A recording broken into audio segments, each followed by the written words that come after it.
Chapter 17. Max showered quickly in the opposite bathroom. When he had fully dressed, Alex was still in the shower. He walked into the room, feeling as if he had been hit by a truck. An 18-wheeler, no doubt. Max stepped over the shirt that Alex had destroyed with her boots and reached for his duffel bag he had set near the door. In his brown leather duffel, he carried extra white shirts.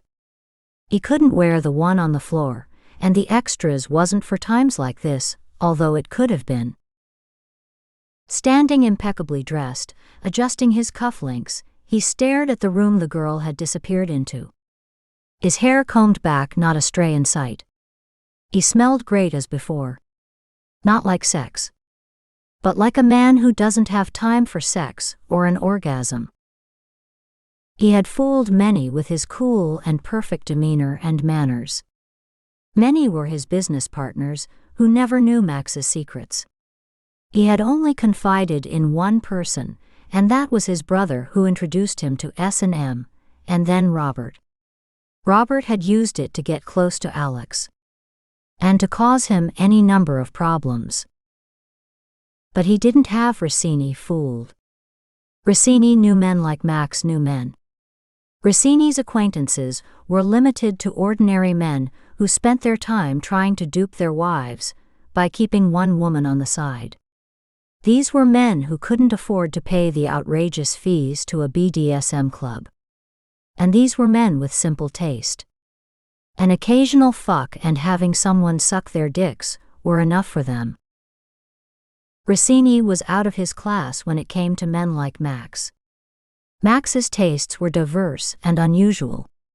Rossini knew nothing about the world of men like Max who could pay and do anything if it had to do with sex and satisfaction. When Alex walked out of the shower, Max had opened the door to Rossini's office, and Jonas was sitting and laughing with Rossini. He strutted in and glanced at Jonas. It was a cold look on a relaxed face.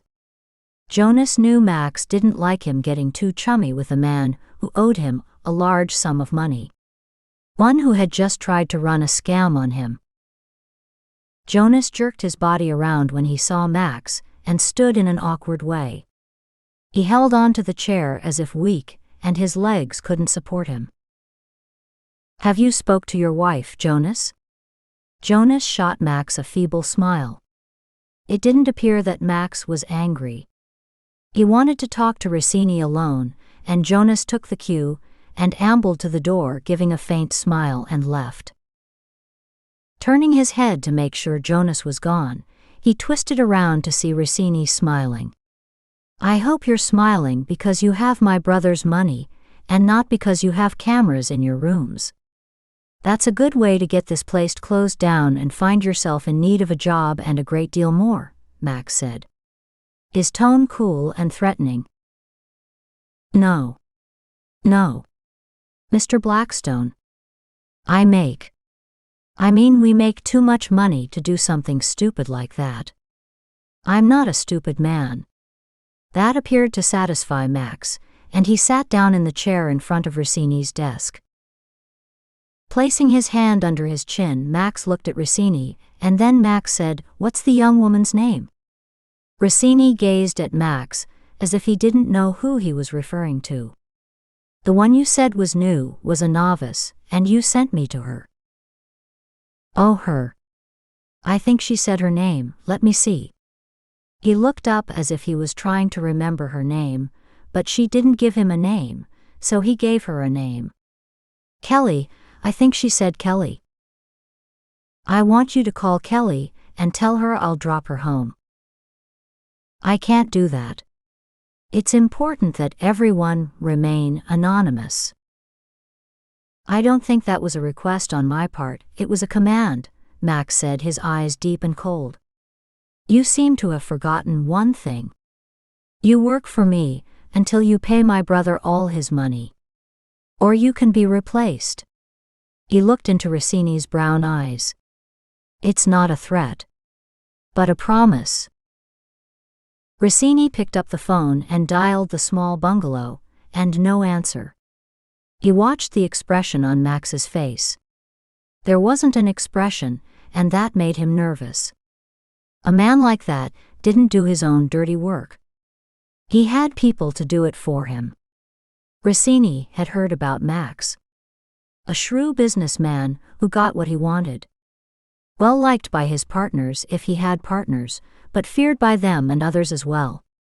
Rossini didn't know until now why men feared him.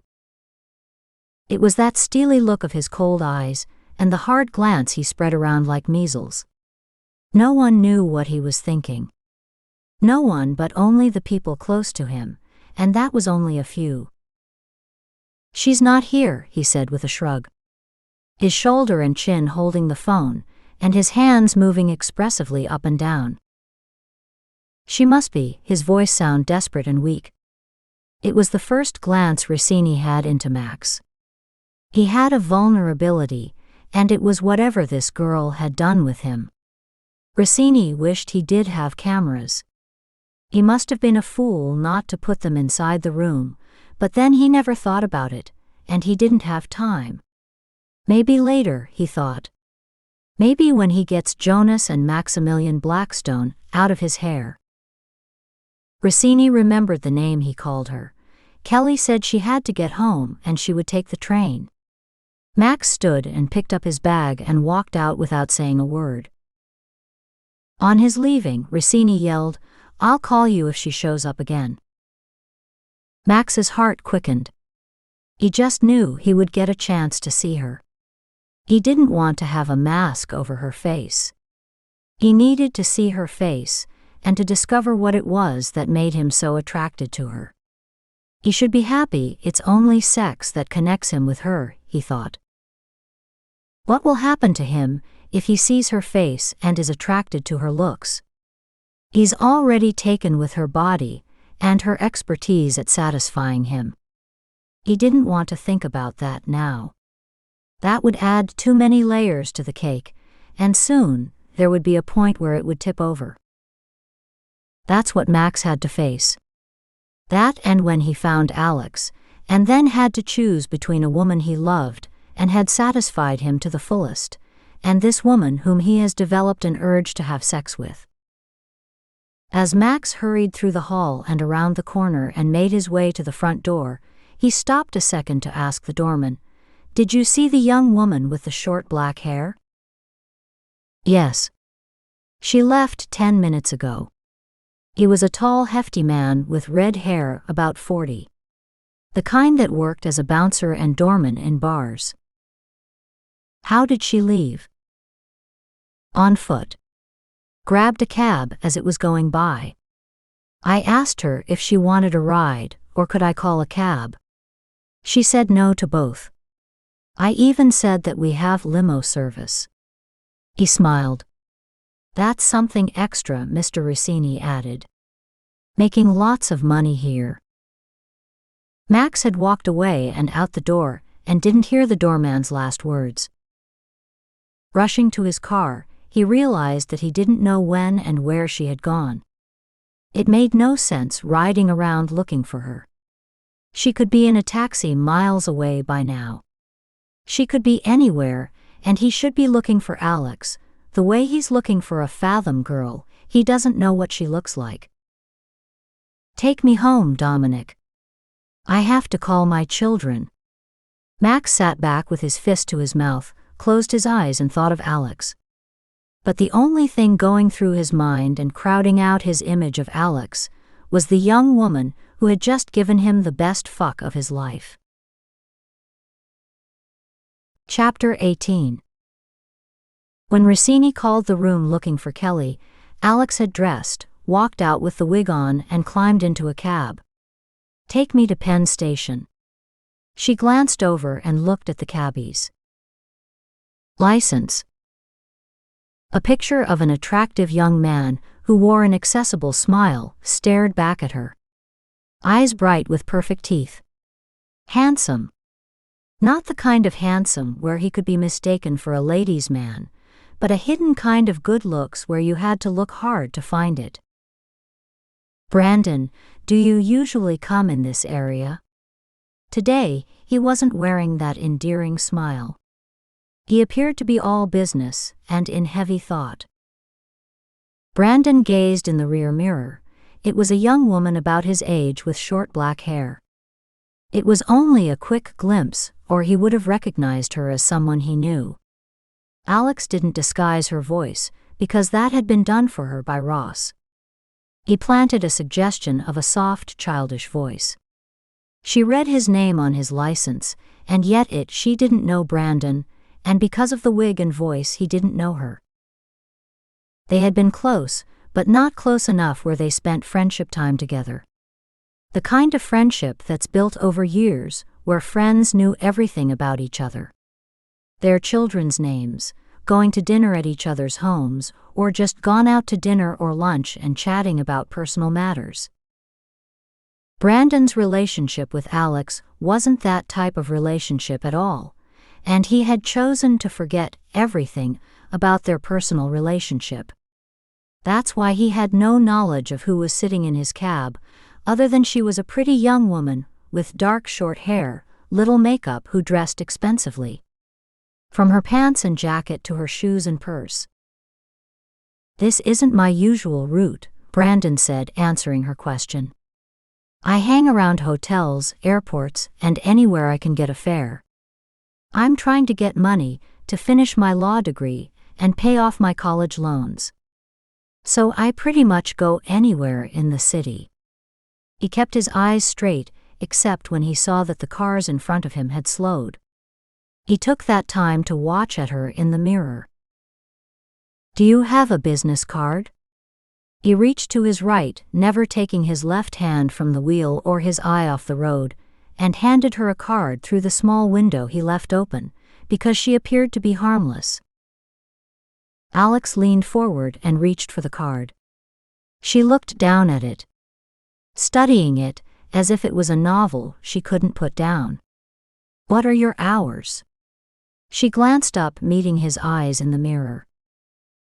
"I have this cab on a 24-hour basis, 3 days a week. I go to school 2 days. When do you sleep?" "I don't." He looked at her as she slanted her head at his answer. She thought he was serious. "Just a joke. I get some sleep in the library. Maybe a few minutes, and then I'm good. The rest of the time on my sister's couch. Had my own place once, had a good job as a driver for this rich woman by the name of Blackstone. Her husband filthy rich. Have you heard of him?" "No, I haven't," Alex said, looking at her watch, wondering whether she would make it home before Ross. "Good hours, fancy cars to drive, and then I lost everything, and ended back on my sister's sofa. It's hell when you think things are going fine, only to have the rug pulled out from under you.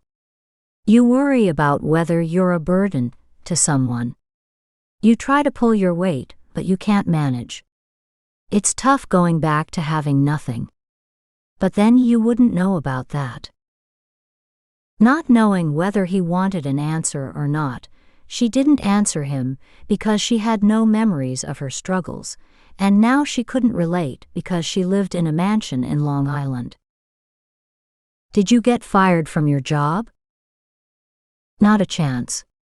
They decided to move back to their home in Montana." Alex slanted her head to the side with a look of confusion. "Have you been to Montana?" Brandon said. "No. I don't think so." "You would know if you had been there before, wouldn't you?" "I don't know. I haven't been able to remember too much about my past. My husband says that it will all come back to me. I just need a little rest." "Have you seen a doctor?" "I've been told I have, and that's what the doctor recommends. Things are beginning to come to me, though. There's this number I keep thinking about." "Why don't you call it?" Brandon said. "I know I should, but I'm afraid of what I may find out. I feel somewhat satisfied with my life, but there appears to be something missing.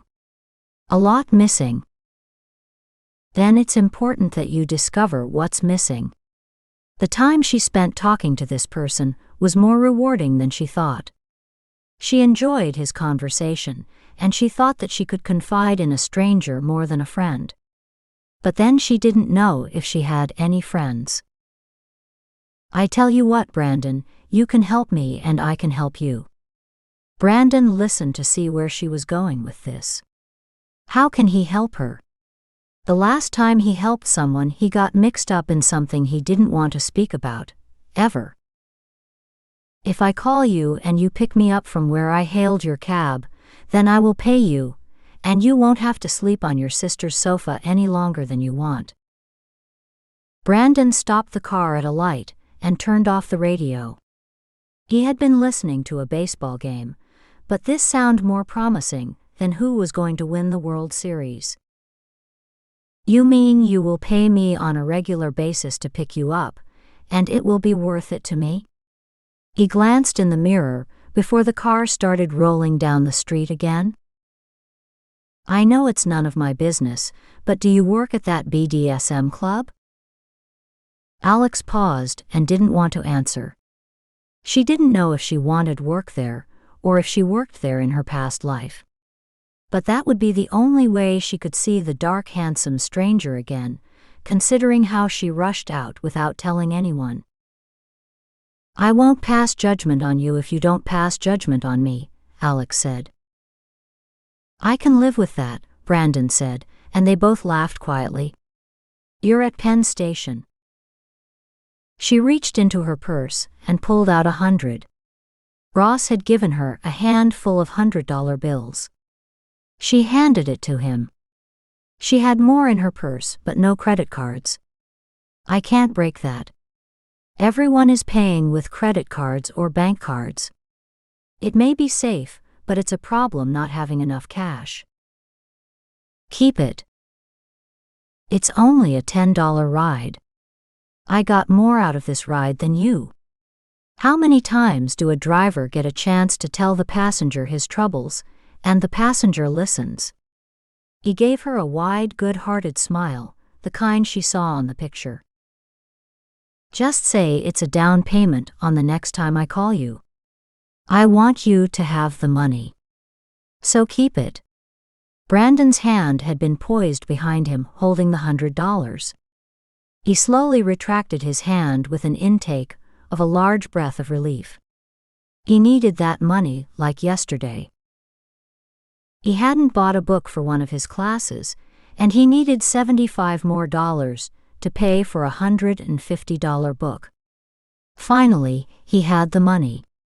If he had told Alex when he picked her up from the airport, she would have given it to him, but she was more than generous, and the money he got that day paid the Con Edison bill, and bought a few groceries to help his sister now that her husband had moved out. Where do I go to get a ticket for the Long Island Railroad? Just go inside and ask someone in uniform, they will direct you. Alex thanked Brandon for a great ride and stepped out of the cab. Before she walked into the station, she leaned in the car window and said, I'll call you soon. Thank you again, Brandon. She started to walk away and then she turned. How about if I pay you to take me all the way to Long Island next time? That will be very expensive. But I'll take you if you need me to. Brandon didn't know what to think.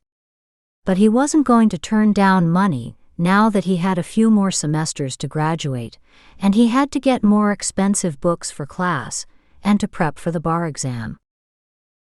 When Brandon left Alex at Penn Station and was riding around looking for a fare, Alex arrived in Long Island looking for a taxi to take her home. She had discarded her wig and checked for any signs that she had been with another man. She arrived home after Ross. When she walked into the house and headed for the bedroom, she spotted him sitting with his head down near the fireplace, a roaring fire blazing, and he using the poker to make the fire larger as he sat brooding with a drink in his hand. Alex stood a moment in the doorway of the library, watching at him. He sensed someone and he caught sight of her and turned. Where have you been? His voice raised, his tone accusatory. I've been in Manhattan, seeing the city. For some reason, she didn't think he should have questioned her. It was a strange feeling she had. One that caused her to think her surroundings was a problem. She became uneasy about her life with Ross and the people in her life. Why wasn't there more people besides servants? Didn't she have a mother and father and children? Did Ross tell her everything? Where was his family? Noticing that Alex was rebelling against him and his tone, he decided to pull back. Come sit with me. Sit on my lap. He placed the brandy snifter on the oval walnut table to his left. Alex didn't want to sit on his lap or sit with him, not after what she had just experienced with the handsome man who managed to seduce her and satisfy her beyond anything she can remember. I'm tired and I'm hungry. I'll take one of the guest rooms. Was she coming from under her suggestions? Did he have to put her deeper, under hypnosis? He thought against doing that. Maybe it would have side effects. She just wanted some time alone, he rationalized. Sure, Ross said. Anything you want. Sit for a few minutes. I just wanted to tell you what I did today. Alex sat near him in a chair. I just closed on a villa in Italy. We can move in next week. Can't we stay longer? I want to be in New York for the holidays. See the Christmas tree in Rockefeller Center. Maybe go ice skating. Do you ice skate? Ross questioned, not knowing the answer. I don't think so, but I can learn. You're never too old to learn. Okay. You know I can't deny you anything. He smiled. It wasn't a warm smile. It was a lifeless smile. She felt something coming from Ross she hadn't felt from the stranger, and Ross was supposed to be her husband. The stranger, even as he was being rough and claimed her, was more tender and loving than Ross had ever been. Ross spoke words of love to Alex, but she felt it was only words, as if he had rehearsed them over and over, for a part he had been offered to play because the lead actor had suddenly dropped out. But he had been a bad actor, and that part hadn't been suited for him. He had been miscast, and Alex felt it. She stood and he grabbed her hand as she walked by. He pulled her down to him and gave her a kiss. You know I love you. He had to believe it, and he wasn't believing his words, so he decided to say it again, as if it would make it more believable. You know I love you. And still Alex couldn't bring herself to tell Ross that she loved him because she didn't. She didn't know why she didn't love him. Why would she marry a man she didn't love? He said they were married, but nothing fit. None of the pieces fit into this puzzle that was Alex. The only piece that fit was her being at the BDSM club with that strange man who wasn't as much a stranger to her as Ross was.